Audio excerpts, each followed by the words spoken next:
नमस्कार दोस्तों, मैं महेश कुशवाहा आपका आपके परिवार देवेंद्र क्लासेज पर आपका हार्दिक अभिनंदन और बहुत बहुत स्वागत करता हूं। तो कैसे हैं आप सब लोग? उम्मीद है आप सब लोग स्वस्थ, मस्त और जबरदस्त होंगे। मैं आपके लिए एसएससी जीडी मैथ्स का प्रैक्टिस सेट संख्या 6 लेकर आया हूं। इससे पहले मैंने प्रैक्टिस सेट 5 करा रखे हैं, जिनकी playlist Devendra classes YouTube channel पर उपस्थित है। आप जाकर देखिए और आइए जुड़िए मेरे साथ। पहले क्वेश्चन से स्टार्टिंग करते हैं। ये रहा पहला क्वेश्चन, आपकी स्क्रीन के ऊपर देखते हैं। जैसे कि ए और बी मिलकर एक कार्य को 50 घंटे में पूरा कर सकते हैं और बी और सी मिलकर उसी कार्य को 75 घंटे में कर सकते हैं और ए और सी मिलकर उसी कार्य को 25 घंटे में कर सकते हैं। वह समय ज्ञात करें जिसमें ए, बी और सी मिलकर कार्य को पूरा करेंगे। समझते हैं। जैसे कि ए और बी कितने दिन में कर रहे हैं? 50 घंटे में। उसके बाद बी प्लस सी कितने घंटे में कर रहे हैं? उसके बाद समझते हैं बी और सी उसे कितने घंटे में करना है? 75 घंटे में। कितने घंटे में? 75 घंटे में। उसके बाद समझेंगे सी प्लस ए कर रहे हैं 25 घंटे में। कितने घंटे में? 25 घंटे में।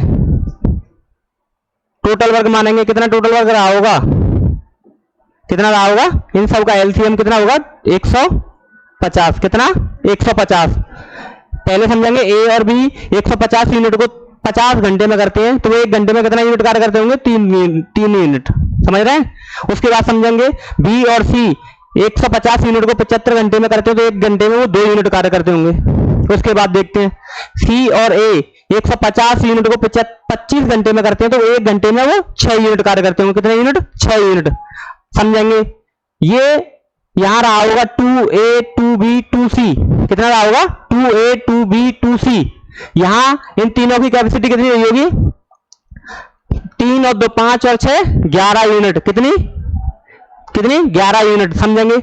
यहां देखेंगे 2A plus 2B plus 2C बराबर 11। यहां समझेंगे 2 कॉमन ले लेंगे। उसके बाद देखते हैं A plus B plus C कितना कॉमन लिया था? 2 बराबर में 11। तो A प्लस B की कितनी कैपेसिटी निकली होगी? 11 बट्टा कितनी? 11 बट्टा 2।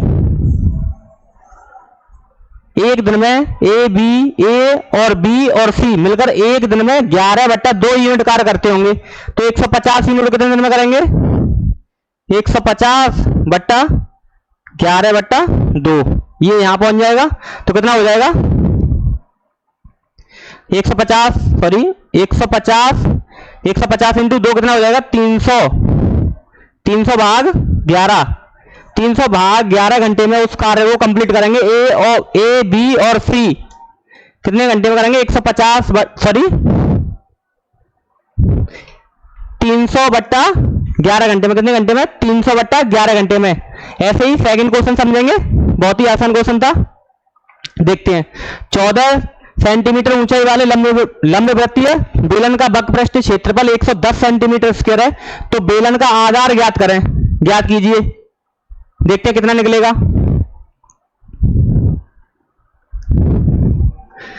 पहले आपको इसका वक्रपृष्ठ क्षेत्रफल का फॉर्मूला याद होना चाहिए।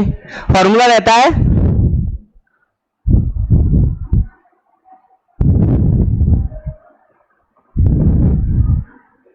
वक्रपृष्ठ क्षेत्रफल। फॉर्मूला क्या रहता है? 2 पाई आर एच। क्या रहता है? 2 पाई आर एच। समझते हैं।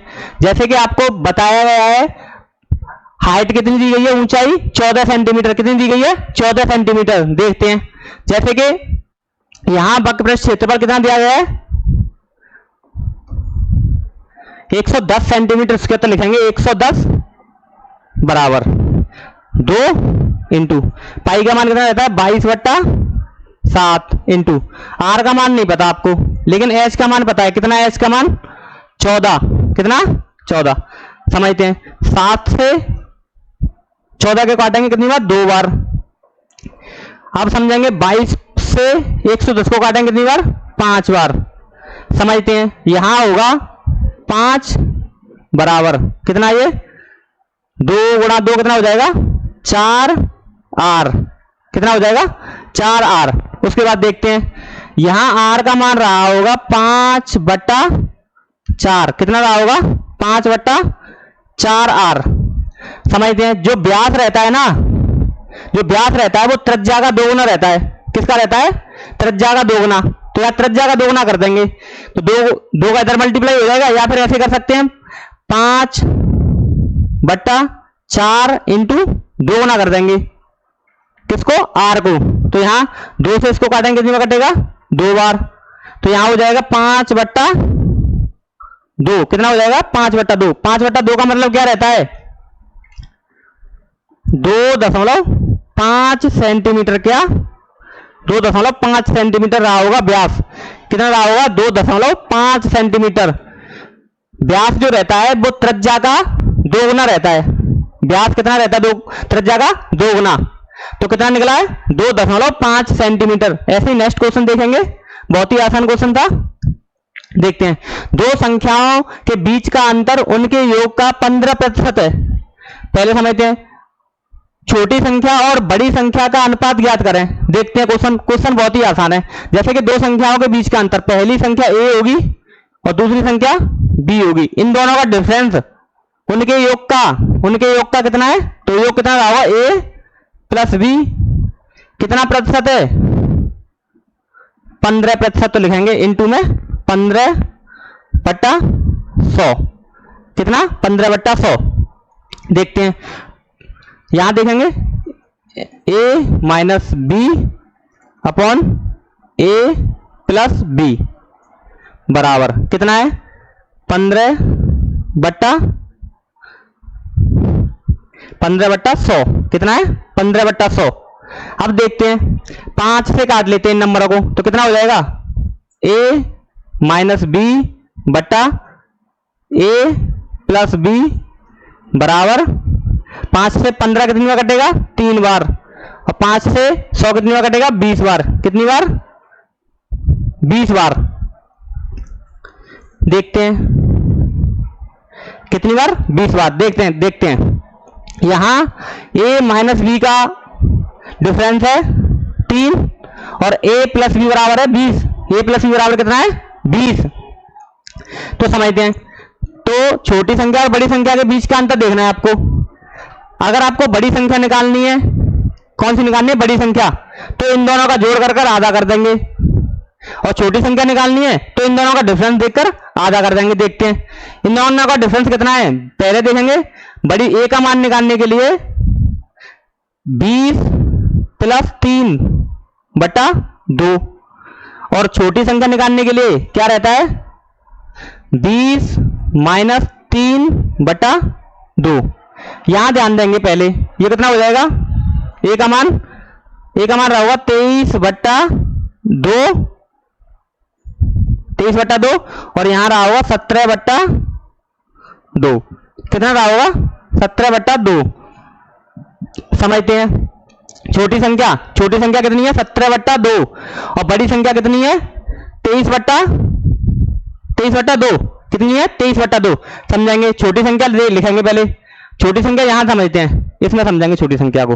जैसे कि 17/2 यहां है 23/2।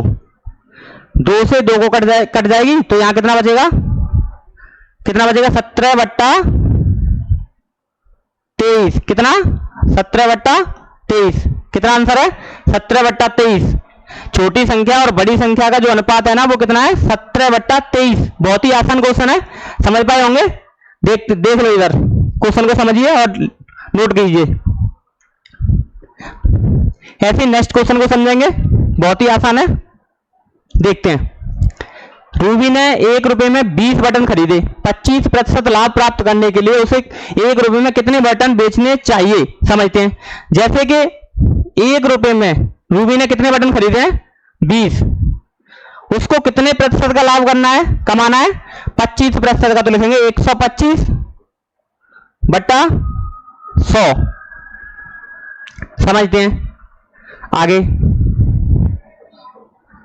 25 से 125 को कितनी बार काटेंगे? 5 बार। यहां 25 से 100 को 4 बार। और आगे देखते हैं, जैसे कि 1/20 इंटू 5/4। 5 से 20 को कितनी बार काटेंगे? 4 बार। तो यहां कितना हो जाएगा? 4 गुणा 4 16। तो 1/16। 1 रुपए में उसे 16 बटन बेचनी होंगी। 1 रुपए में कितनी बटन बेचनी होंगी? 16 बटन। कितनी? 16। तो उसे कितने प्रतिशत का लाभ होगा? 25% का। कितने प्रतिशत का? 25% का। ऐसे बहुत ही अच्छा क्वेश्चन है, ऐसे क्वेश्चन आते रहते हैं। अगला क्वेश्चन देखेंगे। a प्लस बी बराबर कितना है? 25 और a माइनस बी बराबर कितना है? 7। कितना है? 7। तो a और b का मध्य अनुपाती निकालिए। समझते हैं, जैसे कि a प्लस बी बराबर कितना है? 25 और a माइनस बी बराबर कितना है? 7।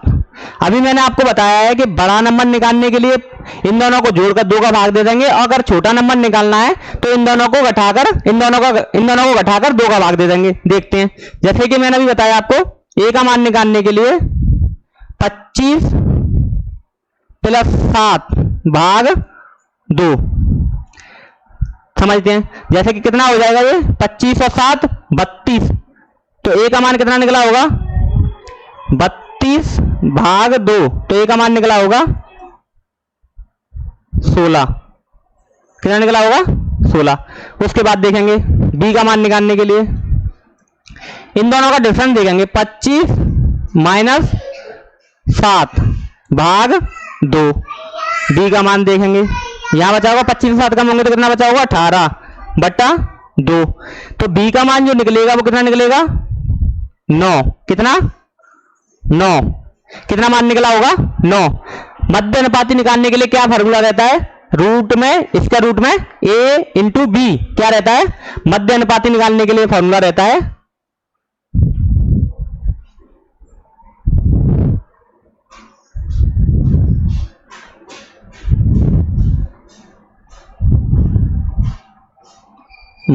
मध्य अनुपाती निकालने के लिए वो फार्मूला रहता है, वो रहता है रूट में a इंटू बी। क्या रहता है? a into B.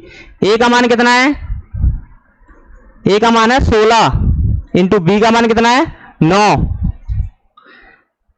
तो ये 16 कितने का इसका रूट है? 4 का, और 9 3 का।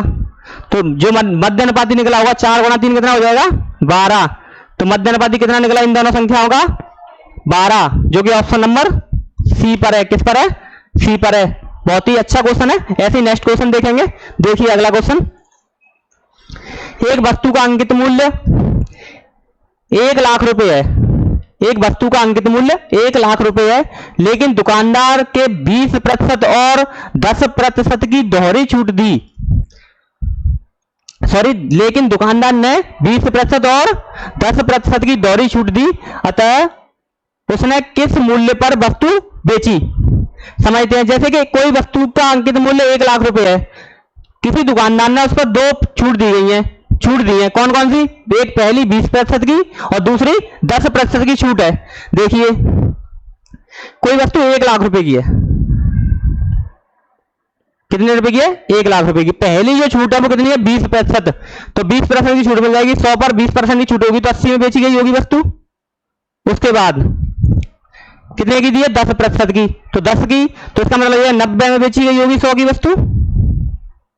कितने में? 90 में। समझते हैं, जैसे कि इन 00 से ये 00, इन 2 से ये 2, कितना हो जाएगा? 9 8 72। कितना? 9 गुणा 8 72। उसके बाद जितनी जीरो बच रही हैं उतनी जीरो लिख देंगे। एक ये बच रही, एक ये, कितनी बच रही है? 3, तो 3 लिख देंगे। वो वस्तु 20% और 10% की छूट के बाद कितने रुपए में बेची जाएगी? 72,000 रुपए में। कितने हजार रुपए में? 72,000 रुपए में। बहुत ही अच्छा क्वेश्चन है। ऐसे ही अगला क्वेश्चन देखेंगे। एक वस्तु पर अंकित मूल्य 2,000 रुपए था, लेकिन दुकानदार ने 20% की छूट दी। उसने अतः वस्तु को कितने रुपए में बेचा? सेम पहले जैसा ही क्वेश्चन है, लिख देंगे 2,000 इंटू कितने प्रतिशत की छूट दी गई है? 20% की। कितने प्रतिशत की छूट दी गई है? 20% की। देखिए जैसे कि 20% की छूट दी जाएगी तो 80 100 में से 20 कम हो जाएंगे, कितने हो जाएंगे? 80। 100 की वस्तु 80 में बेची जाएगी। समझते हैं। 00 से 00, 8 दूनी 16। कितनी जीरो बची हैं? एक यहाँ एक यहाँ, कितनी? 2।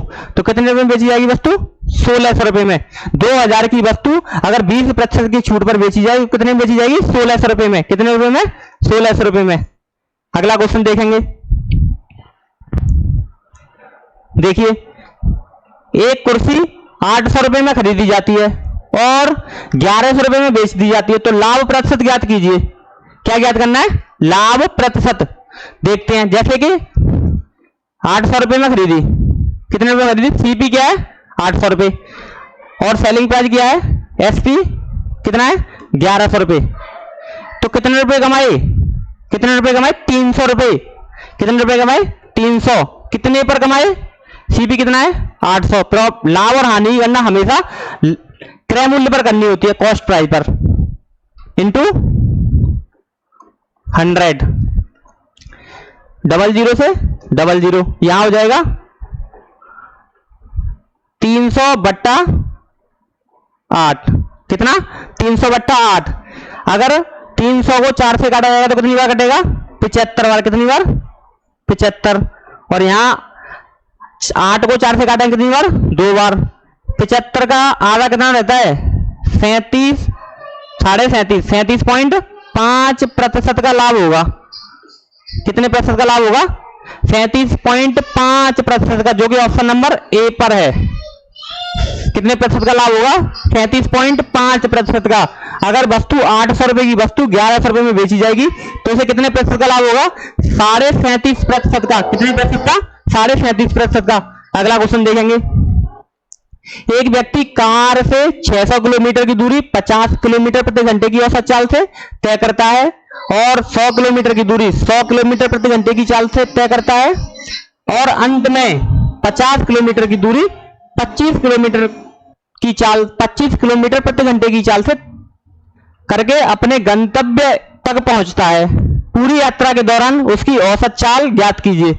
औसत चाल निकालने के लिए आपको बताइए फॉर्मूला, कुल दूरी बटा कुल समय। पहले तो आपको कुल दूरी निकालनी होगी। देखो पहले ये 600 किलोमीटर चल रहा है, उसके बाद ये 100 किलोमीटर, तो यहां हो जाएगा 600 और 100 कितनी हो जाएगी? 700। 700 और 50 750। 750 किलोमीटर की उसने टोटल डिस्टेंस चली होगी, लेकिन टाइम नहीं पता है आपको, तो पहले टाइम निकालेंगे। टाइम देखेंगे। पहले टाइम निकालने के लिए आपको पता है 600 किलोमीटर में भाग देंगे कितने की रफ्तार से चल रहा है? 50 की से। उसके बाद 100 किलोमीटर कितने की से चल रहा है? कितने चल रहा है? 100 से प्लस में। उसके बाद कितना चल रहा है? 50 किलोमीटर कितने से चल रहा है? कितने से? 25 से। देखेंगे 600 को 50 से काटेंगे कितनी बार कटेगा? कितनी बार कटेगा? 50 से 12 बार। कितनी बार? 12 बार। उसके बाद इससे 100 से 100 को एक बार। यहां 50 से 50 को 25 से कितनी बार काटेंगे? 2 बार। 50 को 25 से काटेंगे तो कितनी बार कटेगा? 2 बार। 600 किलोमीटर की डिस्टेंस को 50 किलोमीटर प्रति घंटे की चाल से कितने घंटे में तय करेगा? 12 घंटे में। उसके बाद 100 किलोमीटर को 100 की रफ्तार से कितने घंटे में तय करेगा? 1 घंटे में।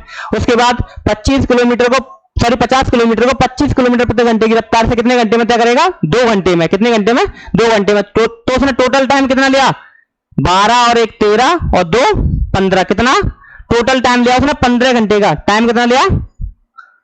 15 घंटे का। कितने घंटे का? 15 घंटे का। कितने घंटे का टाइम लिया? 15 घंटे का टाइम लिया उसने टोटल यात्रा तय करने में 15 घंटे का। अब समझेंगे टोटल डिस्टेंस कितनी है। समझेंगे टोटल डिस्टेंस है उसके पास डी का मान 600 किलोमीटर। 600 किलोमीटर पहले चला है, उसके बाद चला है वो, उसके बाद कितना चला है? 100 किलोमीटर। उसके बाद चला है वो 50 किलोमीटर। कितने किलोमीटर? 50 किलोमीटर। तो यहां डिस्टेंस जो निकलेगी वो कितनी निकलेगी? 750, क्योंकि 600 और 100 700 और 700 और 50 750। तो टोटल डिस्टेंस जो निकली है वो कितनी निकली है? 750। और टाइम कितना है? टाइम कितना है? 15 घंटे। तो टोटल जो डिस्टेंस है उसमें टोटल टाइम का भाग दे देंगे। तो 750 भाग 15, 15 से 75 को भाग कितनी बार जाएगा? 5 बार। तो कितना, कितनी औसत चाल, सॉरी उसकी औसत चाल कितनी निकली होगी? 50 किलोमीटर प्रति घंटा। कितनी निकली होगी? 50 किलोमीटर प्रति घंटा। उसकी औसत चाल कितनी निकली होगी? 50 किलोमीटर प्रति घंटा। समझिए क्वेश्चन को, लिखिए। मैं साइड में हो जाता हूं। ऐसा ही अगला क्वेश्चन है, देखते हैं। एक कंपनी 3 प्रकार की क्रमिक छूट प्रदान करती है। प्रथम ऑफर 25% और 5% का है। दूसरी ऑफर, सॉरी दूसरी मिसप्रिंटिंग हुई है, दूसरा ऑफर 20% और 10% है। और तीसरा ऑफर 15% और 15% है। ग्राहक के लिए कौन सा ऑफर सबसे अच्छा है, समझते हैं। जैसे कि पहले, प्रथम जो फर्स्ट ऑफर है ना, समझते हैं। जैसे कि फर्स्ट, सेकंड, उसके बाद थर्ड, उसके बाद जो थर्ड है ना, पहला ऑफर है 25% और 5%। कितना है? 5%। उसके बाद जो ऑफर है वो है 20% और 10%। उसके बाद है 15% और 15%। देखेंगे, ऐसे क्वेश्चन को निकालने के लिए आपको फॉर्मूला पता है।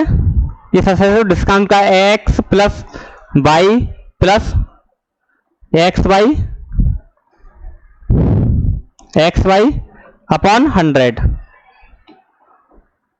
x plus X Y upon 100। देखेंगे, इनमें रखते हैं मान को। नेक्स्ट पेज पर देखते हैं। देखें, पहले जो दिया है वो दिया है 25% माइनस, उसके बाद कितना है? -5। ये हो जाएगा माइनस माइनस, माइनस का माइनस मल्टीप्लाई होगा तो हो जाएगा पॉजिटिव। तो 25 इंटू 5 भाग 100, ठीक है ना। तो ये हो जाएगा कितना? -25 से -5 माइनस के 30 प्लस 25 गुणा 5, 25 गुणा 5 कितना होगा? 125। 125 में 100 का भाग देंगे कितना बन जाएगा? 1.25। यहां देखेंगे 30 में से 1.25 कम होगा तो कितना बचेगा? माइनस के 28.75। कितना? 28.75। पहला जो डिस्काउंट है ये है फर्स्ट। कितना है? फर्स्ट, सॉरी ये है फर्स्ट, पहला। अब दूसरा देखेंगे। जैसे कि दूसरा है माइनस के 20, उसके बाद है माइनस के 10 प्लस इन दोनों का माइनस माइनस का मल्टीप्लाई होगा तो कितना हो जाएगा? Positive number. कितना हो जाएगा? 200/100। यहां हो जाएगा माइनस के 30,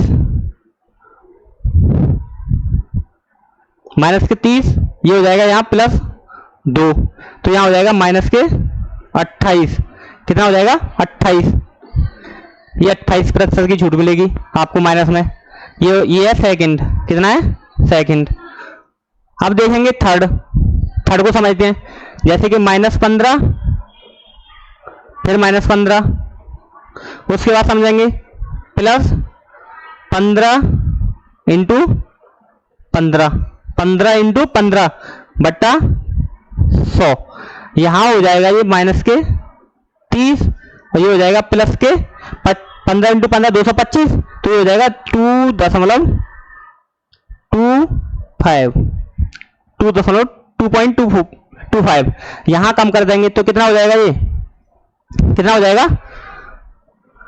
27.75% का होगा। अब देखिए कौन सा सबसे बड़ी ऑफर कौन सा है? यहाँ है 28.75, यहाँ है 28, यहाँ है 27.75। सबसे बड़ा कौन सा है? पहला। सबसे अच्छा ऑफर कौन सा है? पहला, अगर कोई वस्तु 100 रुपए की होगी तो 28.75 की छूट में मिलेगी, और दूसरे के अकॉर्डिंग 28 रुपए की छूट में मिलेगी, और ये 27.75। सबसे अच्छा कौन सा है आपको ये लगेगा, क्योंकि ये 28.75 की छूट में मिल रहा है। कितने की छूट में मिल रहा है? 28.75। तो ये क्वेश्चन, ये आंसर सही है, क्योंकि ये सबसे ज्यादा छूट कौन दे रहा है? 28.75। देखिए इस क्वेश्चन को निकालने के लिए ये एक आसान तरीका बताता हूं मैं। अगर इन सब का सम बराबर बन रहा है, जैसे कि 30 बन रहा है, यहां भी 30 बन रहा है, यहां भी 30 बन रहा है, तो सबसे जो अच्छा ऑफर रहा होगा ना, वो रहा होगा इन दोनों के बीच का जो डिफरेंस है ना, वो, जैसे कि यहां इन दोनों के बीच का डिफरेंस कितना है? 20 का, इन दोनों का 10 का, इन दोनों का 0 का। जहां जौन सा ज्यादा डिफरेंस होगा वही आंसर सही होगा, वही ऑफर आपके लिए अच्छा होगा। तो इन दोनों के बीच में डिफरेंस कितने का है? 20 का। सबसे ज्यादा डिफरेंस बन रहा है 25% और 5% में। तो आपके लिए पहला जो प्रथम ऑफर है ना, वो सही होगा, प्रथम ऑफर सही होगा। जैसे कि अभी यहां निकल रहा है प्रथम ऑफर 28.75, तो पहला ही ऑफर सही है। अगला क्वेश्चन देखेंगे। ए एक कार्य को 72 दिनों में और बी उसी कार्य को 90 दिनों में कर सकता है। उन्होंने 30 दिनों तक एक साथ कार्य किया और फिर बी ने कार्य छोड़ दिया। शेष कार्य को करने के लिए ए द्वारा लिए गए दिन ज्ञात करें। समझते हैं। जैसे कि ए किसी कार्य को कितने दिन में कर रहा है? 72 दिन में। उसके बाद जो बी है ना, वो कितने दिन में कर रहा है? 90 दिन में। ए किसी कार्य को 72 दिन में कर रहा है और बी उसी कार्य को 90 दिन में कर रहा है। तो दोनों का जो टोटल वर्क रहा होगा वो कितना रहा होगा? 360 यूनिट। अगर 360 यूनिट को वो 72 दिन में कर रहा है तो एक दिन में वो 5 यूनिट करता होगा। कितना यूनिट कार्य करता होगा? 5 यूनिट। अगर बी 360 यूनिट को 90 दिन में करता है तो वो एक दिन में कितना यूनिट करता होगा? 4 यूनिट। कितना यूनिट? 4 यूनिट। उन दोनों ने मिलकर 30 दिनों तक एक साथ कार्य किया है। उन दोनों ने मिलकर 30 दिनों तक एक साथ कार्य किया है। कितने दिनों तक किया है? 30 दिनों तक। समझते हैं। तो एक दिन में ए 5 यूनिट करता है, बी 4 यूनिट करता है। दोनों मिलकर एक दिन में कितने यूनिट कार्य करेंगे? 9 यूनिट। तो 30 दिनों में उन्होंने कितना यूनिट कार्य कर दिया होगा? 270 यूनिट। कितना यूनिट कार्य कर दिया होगा? 270 यूनिट। 360 यूनिट में से 270 यूनिट कम होंगे तो कितना बचेगा? 90 यूनिट। कितना यूनिट? 90 यूनिट। अब शेष कार्य को करने के लिए ए द्वारा लिया गया समय, बी ने कार्य छोड़ दिया, तो अब कौन बचा? ए एक दिन में कितना यूनिट कार्य करता है? 5 यूनिट। कितना यूनिट? 5 यूनिट। तो 90 यूनिट को वो कितने दिन में कर देगा? एक दिन में 5 यूनिट कार्य करता है तो 90 यूनिट को कर देगा वो 18 दिन में। कितने दिन में? 18 दिन में। शेष कार्य को ए 18 दिन में कंप्लीट करेगा। अगला क्वेश्चन देखेंगे।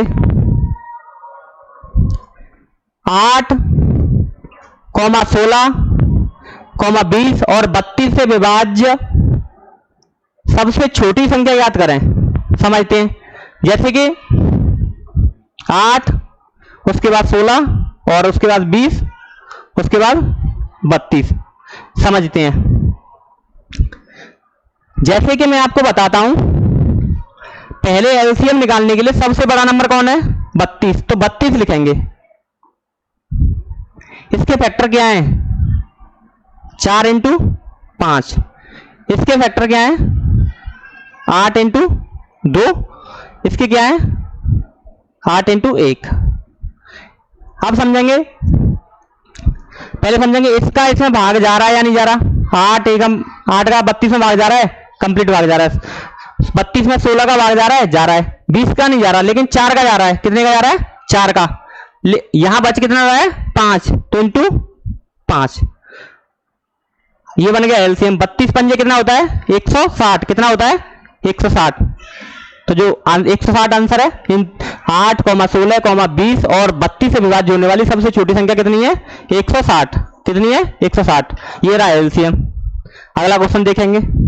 ठीक, ये अगला क्वेश्चन मेंसुरेशन का। 14 सेंटीमीटर त्रिज्या वाले एक गोले का वक्रपृष्ठ क्षेत्रफल ज्ञात करें। वक्रपृष्ठ क्षेत्रफल क्या रहता है गोले का? 4 πr²। आर का मान दिया है आपको त्रिज्या का, तो लिखेंगे 4 इंटू पाई का मान कितना है 22/7, कितना है 22/7 इंटू आर का मान कितना दिया गया है 4 पाई आर स्क्वायर। तो यहाँ जो आर का मान दिया है त्रिज्या कितनी दी है 14, तो 14 इंटू 14, यहाँ 7 से 14 को काटेंगे 2 बार, कितना 2 बार, यहाँ समझेंगे ये हो जाएगा 22 इंटू 2 44 और 14 इंटू 4 14 चौका 56, यहाँ हो जाएगा 44 इंटू 56, कितना 44 इंटू 56। देखेंगे पहले तो आपको देखना है जो लास्ट डिजिट है ना 6 चौका 24, तो इन दोनों को जो जैसे कि या तो ये 11 का मल्टीपल हो सकता है, नहीं तो आप इसको सॉल्व कीजिए, जैसे कि 44 इंटू 56, तो सॉल्व करते हैं 6 चौका 24 की 4 हासिल 2, 6 गुणा 4 24 और 5 चौका 20, 24 और 20 44, 44 और 2 46 की 6 हासिल 4, कितनी 4, 5 चौका 20 और 4 24, कितना 24, तो 2464 जो यहाँ आंसर बन रहा है वो सही है। कितना बन रहा है, इन दोनों का जो मल्टीपल बन रहा है वो कितना बन रहा है 2464, कितना बन रहा है 2464। तो वक्र पृष्ठ क्षेत्रफल कितना निकल रहा है गोले का 2464 सेंटीमीटर स्क्वायर, कितना 2464 सेंटीमीटर स्क्वायर। अगला क्वेश्चन देखेंगे, देखिए सॉल्यूशन को समझिए, साइड में हो जाता हूं। देखिए अगला क्वेश्चन, एक पुस्तक 20% छूट के साथ 300 रुपए में सूचीबद्ध है, विक्रय मूल्य को 216 रुपए पर लाने के लिए कितनी अतिरिक्त छूट दी जानी चाहिए। समझते हैं, जैसे कि पहले 300 रुपए की कोई वस्तु है, कितने रुपए की है 300 रुपए की, उस पर कितने प्रतिशत की छूट दी जा रही है 20% की, तो 20 80 में बेची जा रही होगी। उसके बाद आप अतिरिक्त छूट आपको पता नहीं है, तो लिखेंगे 100 माइनस एक्स अपॉन 100 बराबर कितने में बेची जा रही है ये 216 में, कितने में 216 में 300 रुपए की वस्तु को पहले 20% की छूट पर बेचा जा रहा है, उसके बाद आपको अतिरिक्त छूट देनी है और इसे कितने में बेचा जा रहा है 216 में। समझते हैं, 20 से काटेंगे इसको 80 को 4 बार और 20 से इसको काटेंगे 5 बार, 00 से ये यहाँ 00 कट कर देंगे, तो ये नंबर हो जाएगा 12, कितना हो जाएगा 12, तो यहां लिखेंगे 12/5 इंटू में कितना है ये 100 माइनस एक्स, कितना 100 माइनस एक्स बराबर 216। समझते हैं, यहां देखेंगे 12 से 16 को काट, इसको 216 को काटेंगे 12 एकम 12 एक बार, तो यहां बचेंगे 9, तो ये 12 अट्ठे 96, 18 पंजे 90, कितना हो जाएगा 5 गुणा 8 कितना हो जाएगा 90, तो यहां हो जाएगा 100 माइनस एक्स बराबर 90, तो 90 इधर हो जाएगा और एक्स का मान एक्स इधर आ जाएगा, तो एक्स का मान कितना निकलेगा 10%, कितना 10%। अतिरिक्त छूट जो कितनी है 10% की, कितने प्रतिशत की छूट है अतिरिक्त 10% की। जैसे इस क्वेश्चन को और दूसरे तरीके से समझते हैं, जैसे कि कोई वस्तु 300 रुपए की है, कितने की है 300 रुपए की, पहले उस पर 20% की छूट दी जा रही है, तो 20% की छूट के लिए 80/100, 00 से 00 कितना हो जाएगा 8 या 24, कितना 24। समझते हैं, जैसे कि हम इस 240 रुपए की वस्तु को कितने रुपए में बेचा जा रहा है 216 रुपए में, कितने रुपए की छूट दी जा रही है, कितने की छूट दी जा रही है 24 रुपए की।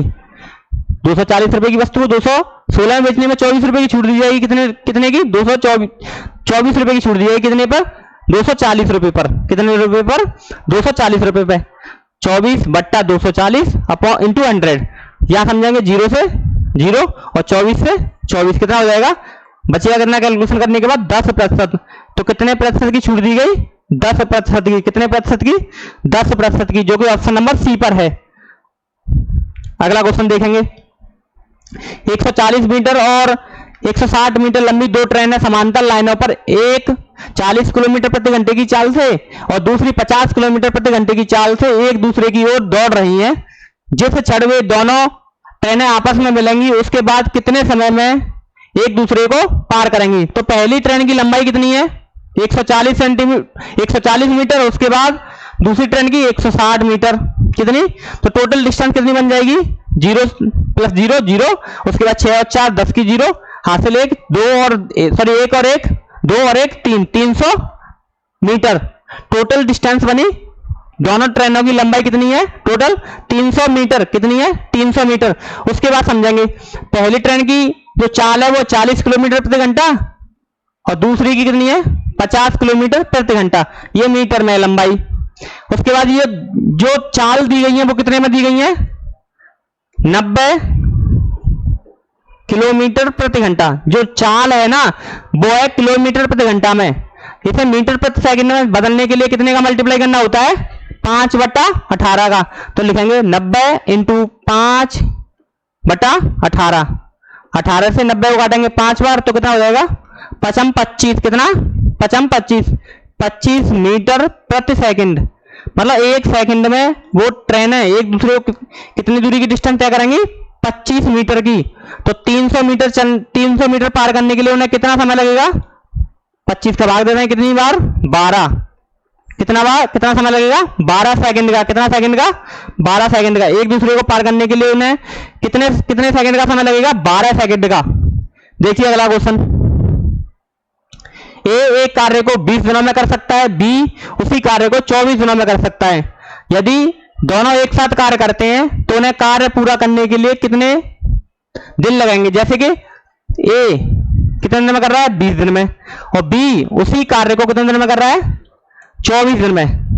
ए कार्य को 20 दिन में कर रहा है और बी उसी कार्य को 24 दिन में कर रहा है। समझते हैं, यहां आप टोटल वर्क मान सकते हैं 120 यूनिट। अगर 120 यूनिट को ए 20 दिन में कर रहा है तो एक दिन में वो 6 यूनिट करता होगा। अगर बी 120 यूनिट को 24 दिन में कर रहा है तो वो एक दिन में 5 यूनिट करता होगा। कितने यूनिट करता होगा, 5 यूनिट। दोनों को मिलकर उस कार्य को करना है एक साथ, तो एक दिन में वो कितना यूनिट कार्य करते हैं, ए 6 यूनिट करता है और बी 5 यूनिट कार्य करता है। ए एक दिन में कितने यूनिट कार्य करता है, 6 यूनिट, और बी एक दिन में 5 यूनिट कार्य करता है। तो दोनों मिलकर एक दिन में कितना यूनिट कार्य करते होंगे, 11 यूनिट। तो 11 का भाग दे देंगे 120 यूनिट में। 120 भाग 11 गुणा 10 कितना हो जाता है, 110। तो यहां हो जाएगा 10 सही 10/11 दिन लगेंगे उन दोनों को इस कार्य को कंप्लीट करने में। 10 सही 10/11 जो कि ऑप्शन नंबर ए पर है। दोनों को मिलकर उस कार्य को कंप्लीट करने में कितना समय लगेगा, 10 सही 10/11। अगला क्वेश्चन देखेंगे, एक दुकानदार 55 टॉफियां बेचकर 11 टॉफियों का लाभ अर्जित करता है। कितने का लाभ अर्जित करता है, जो सेलिंग प्राइस है ना वो कितना है, 55। प्रॉफिट जो कितना ले रहा है, उस पर प्रॉफिट कितना ले रहा है, 11 का। तो फिर कॉस्ट प्राइस कितना होगा, अगर सेलिंग प्राइस 55 रुपए है तो 11 रुपए का प्रॉफिट ले रहा है, तो कॉस्ट प्राइस कितना रहा होगा, 44। कितना रहा होगा, 44 रुपए पर वो कितने का लाभ ले रहा है, 11 रुपए का। कितने का, 11 रुपए का। समझते हैं, तो 11/44 इंटू 100। 11 से 44 को काटा जाएगा कितनी बार कटेगा, 4 बार। 4 से 100 को काटा जाएगा कितनी बार कटेगा, 25 बार। कितनी बार, 25। तो कितने प्रतिशत का लाभ हुआ, 25% का। कितने प्रतिशत का लाभ हो रहा है, 25% का। कितने प्रतिशत का, अगर 55 टॉफियां बेचकर 11 टॉफियों के बराबर लाभ हो रहा है तो उसे कितने प्रतिशत का लाभ होगा। जैसे कि सेलिंग प्राइस रहा होगा 55 रुपए, तो प्रॉफिट कितने का है, कितने का, 11 का। तो यहां समझेंगे, अगर सेलिंग प्राइस 55 है तो प्रॉफिट 11 रुपए का, तो कॉस्ट प्राइस कितना रहा होगा, 44 रुपए। तो लाभ कितना निकल रहा है, 25%। अगला क्वेश्चन देखेंगे, बहुत ही आसान क्वेश्चन है। यदि x, y के अनुक्रमानुपाती है और y बराबर 8 होने पर x बराबर 10 है, तो y बराबर 36 होने पर x का मान ज्ञात करें। बहुत ही आसान क्वेश्चन है। इस क्वेश्चन को आप ये क्वेश्चन आपके लिए होमवर्क में, ये क्वेश्चन इस क्लास का लास्ट क्वेश्चन है। ये क्वेश्चन आपका लास्ट क्वेश्चन है और ये क्वेश्चन आपके लिए होमवर्क में है। इसका जवाब आपको कमेंट बॉक्स में देना है और प्रत्येक जो होमवर्क के लिए क्वेश्चन रहा करेगा उस क्वेश्चन को मैं अगली क्लास में सॉल्व कराया करूंगा। इस क्वेश्चन को मैं अगली क्लास में कल सॉल्व कराऊंगा। ये जो प्रैक्टिस सेट 6 है, अगले प्रैक्टिस सेट संख्या 7 में इसको मैं सॉल्व कराऊंगा। अगर मेरी क्लास पसंद आई हो तो मेरी क्लास को लाइक, शेयर एंड सब्सक्राइब करें। बहुत बहुत धन्यवाद। और मतलब आप अपना ख्याल रखिए और पढ़ाई अच्छे से करते रहिए। ठीक है, मिलते हैं कल इसी क्लास में, जुड़िए।